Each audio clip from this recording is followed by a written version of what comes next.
Hello students, let's see the question. So the question says which of the following is true about mass of the neutron. देखो neutron जो subatomic particle है इसका मास कितना होता है 1.67 into 10⁻27 kg. Alright, तो इसके मास के बारे में और भी इंटरेस्टिंग फैक्ट्स हैं. तो चलो पढ़ लेते हैं एक एक करके ऑप्शंस को और समझते हैं. It's mass is 1 AMU.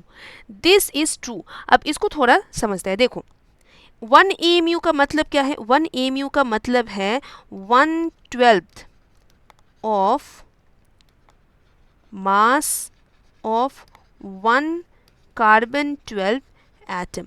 This is called 1 AMU. अब कार्बन 12 में न्यूक्लियॉन्स कितने हैं. न्यूक्लियॉन्स है 12, 6 proton and exactly 6 neutron.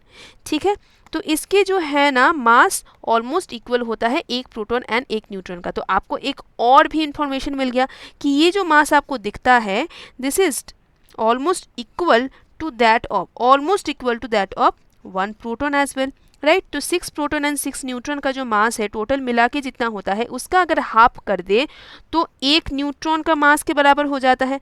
Right, तो 1/12 of all this whatever I have written above, ये एक न्यूट्रॉन के मास के बराबर हो जाता है जो कि 1 AMU ही हो जाता है. राइट, तो ये स्टेटमेंट सही है. Its mass is 1837 times than that of electron तो ये सच बात है. इलेक्ट्रॉन जो है ना बहुत बहुत बहुत हल्का होता है, उससे 1837 टाइम्स ऑलमोस्ट हेवी होता है ये न्यूट्रॉन. ठीक है, 2000 टाइम्स के आसपास एक्चुअली ये हेवी होता है ये न्यूट्रॉन.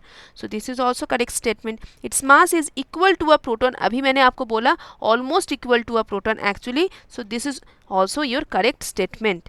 ठीक है, तो D all the above will be your answer. I hope ये समझने में आपको कोई डिफिकल्टी नहीं है. Thank you so much.